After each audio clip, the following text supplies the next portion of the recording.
Dzisiejszy program ma dwóch partnerów. Jednym z nich jest firma Kotani, producent przypraw, którymi to możecie doprawiać swoje dania zarówno w kraju, jak i za granicą. Ale to nie jest, moi drodzy, pałac w Szenbrunie i właściwie nie jest to żaden inny pałac, no chyba że Pałac Próżności. Jest to bowiem centrum zakupowe. A ja jako człowiek starej daty uwielbiam robić zakupy za granicą, bo wówczas kupuję rzeczy zagraniczne. A w takich zagranicznych zakupach nieoceniona jest karta Zen wgrana w telefon. I właśnie Zen i taka karta to partner dzisiejszego zagranicznego austriackiego odcinka.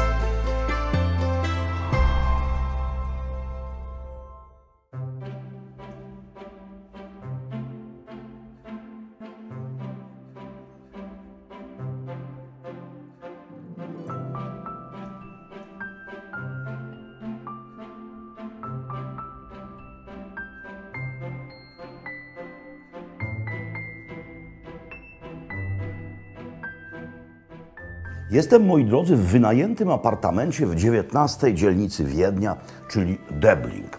To bardzo blisko Lasu Wiedeńskiego, to bardzo blisko winnic, ale stosunkowo daleko do historycznego centrum miasta. No i bardzo dobrze, że daleko, ponieważ nie będę dzisiaj mówił o historii, nie będę dzisiaj mówił o Wiedniu cesarskim.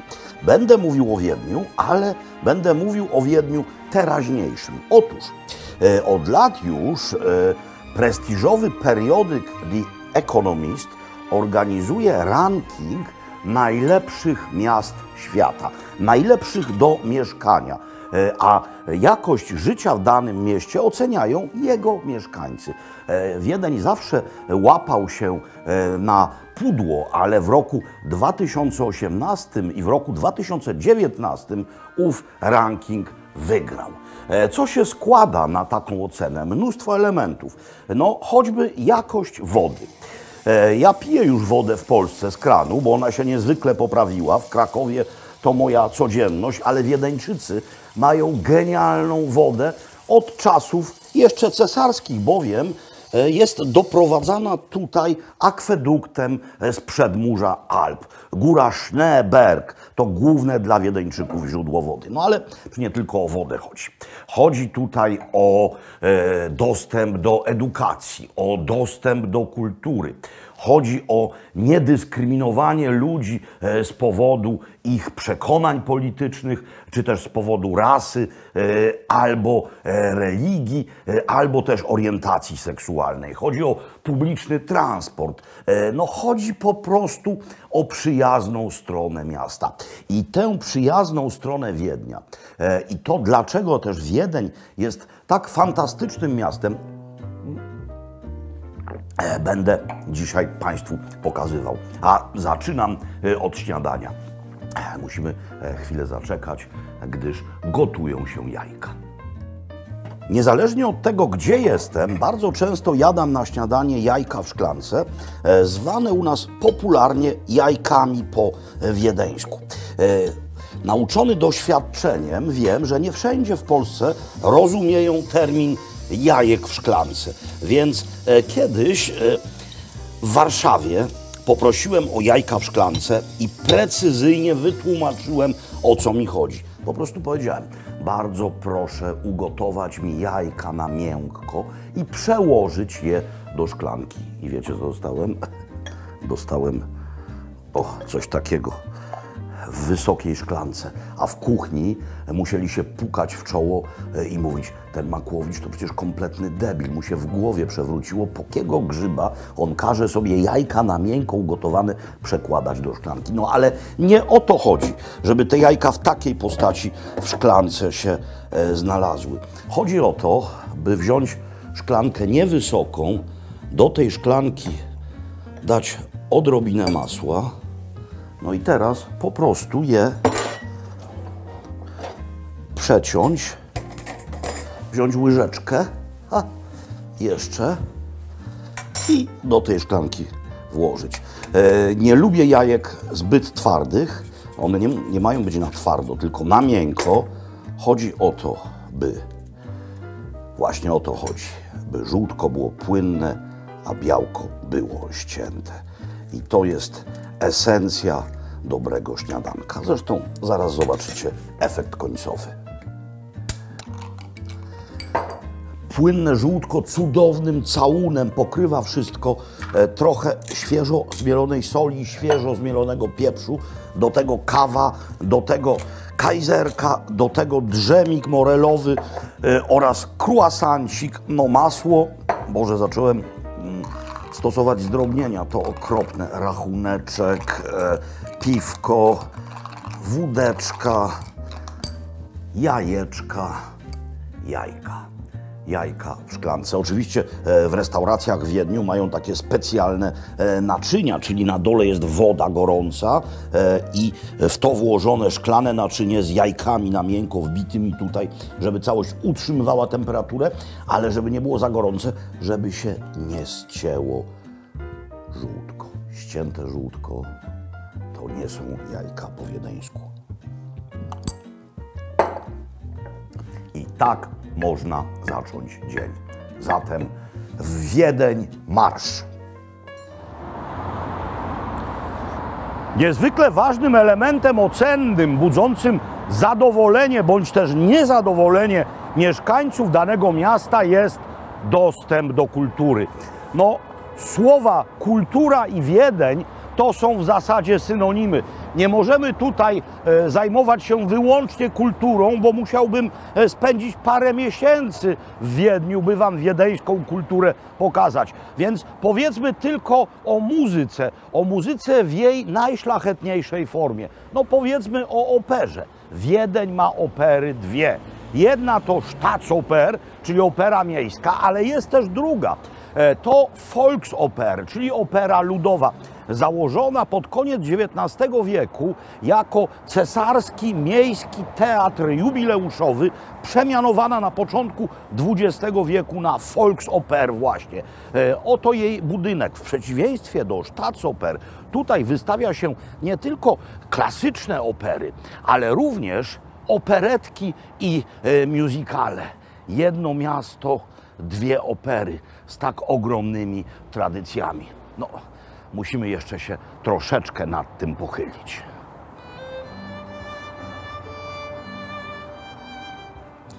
Tak się składa, że w Volksoper mamy swojego człowieka, ponieważ jednym z filarów tego zespołu jest Aleksander Pinderak. To jego córka Hania, już Wiedenka, ale ty nie jesteś przecież Wiedeńczykiem. Znaczy teraz jesteś, ale jesteś po prostu z Polski. Tak, tak. Ja jestem z Częstochowy i kończyłem szkołę muzyczną tam. Później studiowałem w Łodzi, w Dreźnie i w 1996 roku się przeniosłem tutaj do Wiednia i od tamtego czasu już tutaj jestem. Najpierw byłem związany kontraktem z Staatsoperą, jeszcze jako chórzysta, a później od 2008 roku już jestem solistą Volksoper do dnia dzisiejszego. Jako tenor? Tak, jako tenor. Słuchajcie, no, być tenorem w Wiedniu to brzmi tak niesłychanie dumnie, no w ogóle dumnie brzmi być Wiedeńczykiem.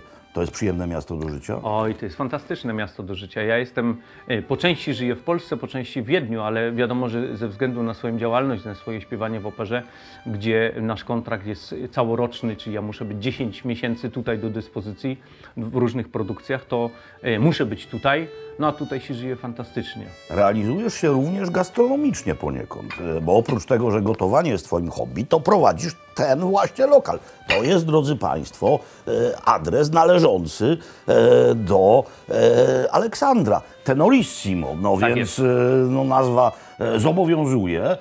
I co? Herbaciarnia. Masz ogromny wybór herbat, one niektóre, czy też wszystkie są nazwane od różnych arit, sami nazywałeś? Wszystkie są nazwane. Możemy tam tak, oczywiście, zobaczyć? Jak najbardziej, proszę bardzo. Wszystkie są nazwane od partii, bądź też od tytułów oper, w których albo ja występowałem, albo chciałbym wystąpić, albo robimy kreacje do... W Parsifal'u śpiewałeś? Tak, w Parsifal'u oczywiście śpiewałem w Staatsoper. Miałem tam małą rolę. To powinna być chyba ciężka herbata, zważywszy na to, jaka jest muzyka Wagnera. Tak, tak. Ale jeszcze jedno pytanie. No, wydaje mi się, że miasto, które jest no, samą muzyką, no bo dynastia Straussów, bo Mozart, bo Beethoven, bo Brahms, bo Mahler, oczywiście wszystkich nie wymieniłem. Czy miejscowa publiczność jest w związku z tym bardziej wymagająca? Ale jeżeli chodzi o muzykę, czy o herbatę? O muzykę, a przejdziemy do herbaty. Ja bym powiedział, też. że jedno i drugie, bo i publiczność jest bardzo wymagająca, jeżeli chodzi na przykład o stylistykę, czy to jest Mozart, czy to jest operetka, a biorąc pod uwagę na przykład produkty, które tutaj mamy, jest tak samo wymagająca ze względu na to, że jest bardzo wielka konkurencja. Widzicie, to jest właśnie to, co mówię. Kultura to jest jedno i tak naprawdę kultura muzyczna jest poniekąd związana z kulturą kulinarną. Więc jeśli ktoś kocha muzykę, to z reguły nie jest mu wszystko jedno, co pije. Więc, moi drodzy, do Volksoper chyba jest troszeczkę łatwiej się dostać niż do Staatsoper. Taniej bym powiedział. Bilety tak. są tańsze, więc najpierw na herbatę do Tenorissimo, Tak jest. a potem wysłuchajcie któregoś z przedstawień, w którym śpiewa Aleksander. Będzie wtedy specjalnie do Was mrugał. Tak jest. Okiem. Zapraszam jeśli na herbatę kostium i pozwoli. na przedstawienie. Tak jest. No, jesteśmy umówieni. Czego jeszcze człowiek w mieście potrzebuje, by był szczęśliwy? Zieloności. Oczywiście miasto to nie las, ale miasto nie musi być betonową pustynią. My w Polsce cierpimy na miejską betonozę, czyli gdzie tylko się da, wycinamy drzewa i zalewamy wszystko betonem. Tutaj mamy proces dokładnie odwrotny. Otóż Wiedeń ma taki program, który można w skrócie nazwać ochładzaniem miasta. Na czym on polega? No, między innymi na tym, co widzimy tutaj. To jest ulica Trunerstrasse i kiedyś tu wszędzie był po prostu asfalt. Zerwano, przeszło 4000 metrów kwadratowych asfaltu. I co zrobiono? Wysiano trawę, posadzono drzewa, posadzono różne inne rośliny. Mamy plac zabaw, mamy ścieżki rowerowe. To jest coś, co jest konieczne. Dzięki temu miasto jest chłodniejsze. Można? Nie tylko można. Trzeba. Mówiłem, że sadzi się drzewa duże, to znaczy sadzi się drzewa niewielkie, ale takie, które gdy wyrosną są ogromne. No to jest stosunkowo niedawno posadzone. I co to będzie? Znaczy, to będzie wielkie, to już jest. To jest platan po prostu, on będzie kiedyś tak ogromny. Platan daje cień, a cień wśród miejskich murów to życie.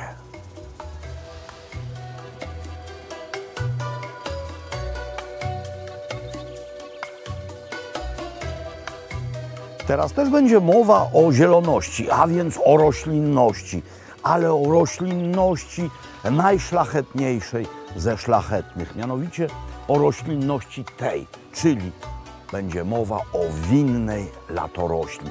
Wiedeń jest jedynym miastem na świecie, który jest zarazem poważnym producentem wina. Owszem, są maleńkie winnice, no w Paryżu na przykład, na Montmartre, są maleńkie winnice w Mariborze, ale Wiedeń w swoich granicach administracyjnych, a właśnie w tychże granicach cały czas jestem, ma przeszło 700 hektarów winnic. Dla porównania, Polska, cała Polska w roku 2020 miała nieco ponad 500 hektarów. No więc to jest ogrom, to jest potęga, to jest źródło pomyślności, źródło dochodu, źródło zieloności. No a to, co się z płodów tych winnic wyrabia, jest również źródłem radości.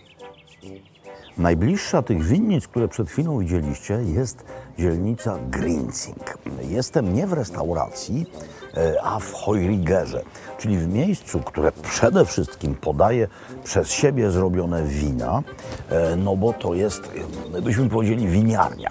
Ale Heuriger jest czymś więcej. Jest miejscem, gdzie podaje się również jedzenie. No nie w sposób niezwykle elegancki, restauracyjny, lecz jest tu po prostu bufet i można coś oprócz wina do jedzenia zamówić. Ale najpierw skupmy się na płynach. To jest wino i w zasadzie jeszcze nie jest. To jest protowino. To jest, mówiąc po niemiecku, szturm, a mówiąc po czesku jest to burczak, czyli moszcz, który już zaczął fermentować, sfermentowany moszcz, więc ma w sobie alkohol, nie jest tylko winogronowym soczkiem, ale jeszcze nie jest winem. Zobaczcie, jest mętny, on zawsze jest lekko słodkawy, jest, jak powiedziałem, w smaku bardzo soczkowaty i wesoły, ale należy uważać, gdyż nieźle czesze. Do tego jedzenie z bufetu. Zatem kiszona kapusta i Kümmelbraten, czyli bardzo mocno nakminkowana pieczeń wieprzowa ze skórką. Wieprzowa pieczeń, ale to jest boczek. No więc tutaj bardzo ważna konstatacja. Ta ekologia, o której cały czas mówię, to jest ekologia, a nie ideologia. To nie jest rzecz wymyślona przez cyklistów oraz przez wegan. Chodzi po prostu o normalne i zdrowe podejście do świata. Jedzą tutaj mięso, oczywiście, jedzą tutaj nawet bardzo tłuste mięso, czyli boczek. Ważne jest tylko to, by to mięso nie było z przemysłowej hodowli.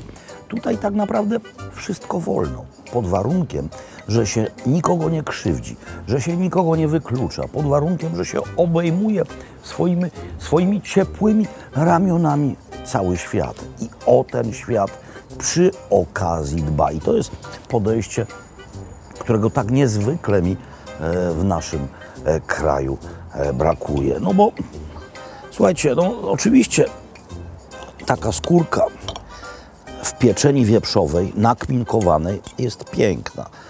Taka kapusta jest piękna. Taki knedel bułczany jest cudowny. Taki szturm jest doskonały. Ale to wszystko dużo lepiej smakuje, jeśli wiemy, że dbamy o miejsce, w którym przyszło nam żyć. Wzruszenie nie pozwala mi ścisnąć Państwa za gardło, a zresztą nie będę mówił z pełną gębą. Skórka wieprzowa, nakminkowana.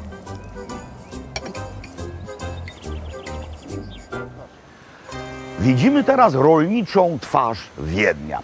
Gospodarstwo o nazwie Blin. Skrót wiodący się od dwóch słów. Blau, czyli niebieskie, i green, czyli zielone. Zielone tutaj mamy, ale niebieskie jest zaraz obok. O co chodzi? No, chodzi o wodę. Wiecie już, że do Wiednia płynie doskonała woda z gór. No i teraz tę wodę wykorzystuje się w jednym miejscu dwojako. Czyli dosłownie kilka kroczków stąd w tej wodzie hoduje ryby. Po hodowli ryb mamy wodę z nawozem, z naturalnym nawozem. I taka woda doskonale użyźnia plony. Zatem tę wodę wykorzystuje się do podlewania tego, co w szklarniach. No akurat tutaj mamy przecudne bakłażany. To naprawdę nie jest żart. Na przykład jeśli chodzi o produkcję ogórków, to Wiedeń jest największym producentem ogórków w całej Austrii. Ale jeśli chodzi o akwaponikę, bo tak się ten system podwójnego wykorzystania wody nazywa, to Blin jest całkowitym prekursorem. To tylko niewielka próbka tego, co tutaj nażyźnione i podlane akwaponicznie wyrosło. No ale zobaczmy, jakie cudne bakłażany różnych wersji, w różnych kształtach. Ażby się chciało zrobić parmigianę, czyli tę cudowną zapiekankę bakłażanową. Ale to jest nie stąd, a ja muszę trzymać się kuchennego terroir. No więc zrobię danie miejscowe, ale również z wykorzystaniem papryki oraz z wykorzystaniem pomidorów. Też różne odmiany. No zobaczcie, ta jest uważana za jedną z najszlachetniejszych. Słynne bawole serca. Dobra, takie dwa ładne sobie wybiorę i one będą za chwilę wykorzystane razem z papryką. Ale najpierw ryba. Te baseny z rybami są dosłownie za tamtą ścianą. Sum, filety z suma. I co trzeba zrobić najpierw? Trzeba tę rybę potraktować mieszanką skórki cytrynowej i pieprzu. To jest tak zwany pieprz cytrynowy, gotowa mieszanka. Więcej w tym cytryny niż pieprzu. Aromat cytryny jest tutaj bardzo ważny. To będzie wersja rybnego paprykarza, ale zrobiona nie tak, jak się to robi na Węgrzech, gdzie jest to danie ludyczne. To będzie w wersji eleganckiej, elegantszej, w każdym razie wiedeńskiej. Zatem tutaj dodaje się również skórki z cytryny, a jeszcze lepiej cytrynowego pieprzu. Dobra, i to niech sobie chwilę postoi. Do ryby będziemy wracać na samym końcu. Ryba bardzo szybko dochodzi, bardzo szybko się gotuje czy też dusi, więc żeby się nie rozpadła, najpierw robimy sos.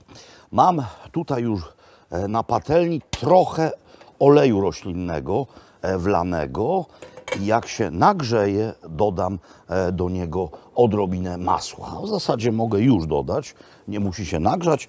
Jak się nagrzeje, będę robił rzeczy kolejne. Drobno posiekana cebula. Tłuszcz i drobno posiekana cebula. Tak zaczyna się wiele dań i każdy gulasz oraz paprykarz tak się zaczynają, ale przy gulaszu, który jest daniem smakowo mocniejszym, ta cebula jest rumieniona. Paprykarz to rzecz delikatniunia. Zatem nie rumienimy cebuli, tylko ją szklimy. Element żelazny i nieodmienny.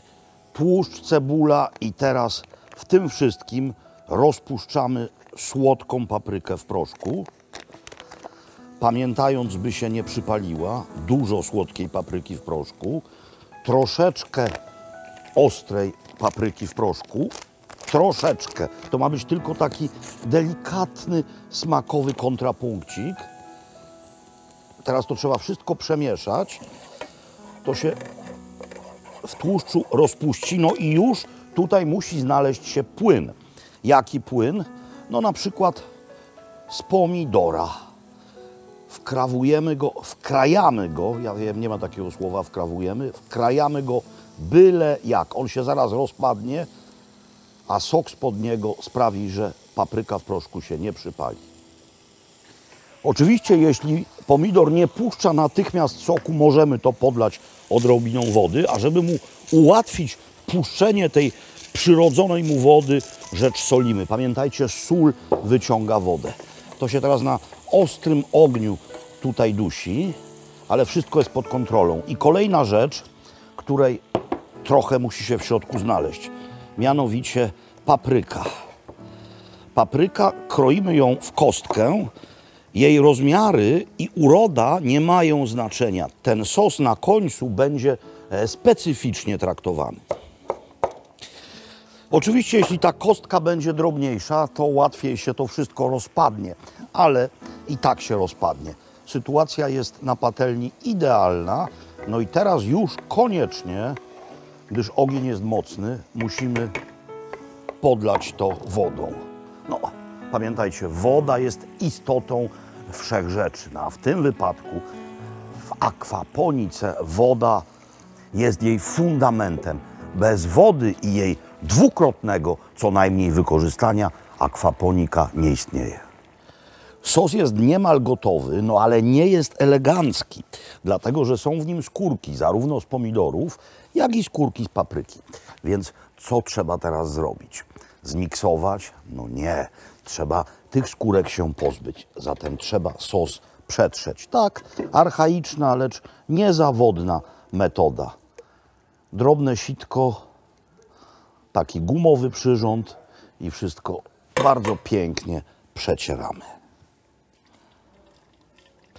Ponieważ tutaj niczego nie marnują, więc tym, co mi zostało na sicie, pewnie by coś użyźnili, no ale ja to na razie odkładam. Zobaczcie, mam teraz miskę pełną smakowej esencji. To wszystko oddało smak właśnie temu. To jest cudowny, bardzo mocny wywar. No i teraz z powrotem na patelnię, ale ponieważ jest to paprykarz, a co ma w sobie zawsze paprykarz? No dzieci, proszę odpowiedzieć, śmietanę ma zawsze. Z tym, że jeśli jest to wiejski, madziarski paprykarz, to ma w sobie tylko śmietanę kwaśną, a jeśli jest to taki elegantszy, to ma również domieszkę śmietanki słodkiej. Więc tutaj mam kwaśną, ale nie za kwaśną, w typie crème fraîche, a tutaj mam śmietankę słodką. I nie ma tutaj żadnej mąki, żadnej zasmażki. To się teraz musi zagotować. Będę się temu przyglądał i będę to rzecz jasna mieszał. A rybę trzeba posolić oraz pokroić w takie kawałki. Zaraz zobaczycie, gdyż ona w takich kawałkach dojdzie w sosie w ciągu dosłownie 2 minut i się nie rozleci. O, właśnie tak. Pieprz cytrynowy i sól. Śmietany nie hartowałem, no bo nie było tutaj połączenia czegoś bardzo zimnego z czymś potwornie wrzącym. Ten sos podczas przecierania stracił nieco temperatury, a i śmietana nie była wprost z lodówki. Uwielbiam to połączenie tej czerwoności paprykowej z bielą, wręcz arcybielą śmietany. Uwielbiam wizualnie i uwielbiam smakowo. Niech się zagotuje, będziemy finiszować. Idealnie gładki sos. Kolor też ma taki jak trzeba i w dodatku się gotuje. Więc już tylko ryba, 2 minuty i niemal koniec. Idealmente. Więc nakładamy. Co do tego? No do tego na przykład kluseczki w typie galuszek albo też takie madziarskie łazanki z serem i ze skwarkami. No, różne rzeczy mączne do tego pasują, ale ja wam to podam w postaci solo. No i by to jeszcze wyglądało odpowiednio, to co się tu musi znaleźć? Musi się tutaj znaleźć śmietankowy kleksik zalotny, a ten śmietankowy kleksik musi być jeszcze wzbogacony czerwienią paprykową. Papryka słodka.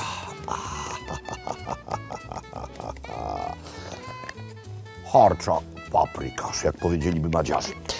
Ale jeszcze zobaczcie, co tutaj jest. No, skoro mają sumy i skoro mają filety z suma, no to mają też skóry i ogony. No więc nie wyrzucają tego zgodnie z miejscową filozofią. To są takie snaki dla psów wysuszone. Tutaj mamy sumie gravlax, tutaj mamy sumy wędzone. Skoro mają filety ze skór ogonów robią coś dla psów, to z kręgosłupów i innych resztek robią coś dla ludzi. Rybne garum, czyli sos rybny robiony tak jak go, niemal tak jak go kiedyś robili Rzymianie i Apicjusz. To jest coś, co widzę po raz pierwszy w tej wersji, mianowicie Leberkäse, czyli coś, co jest w bóle. Jeden z najlepszych, moim zdaniem, fast foodów. On jest mięsny, a tutaj jest z mięsa suma. A jeśli już mówimy o mięsie suma, no to jest doskonałe tegoż egzemplum.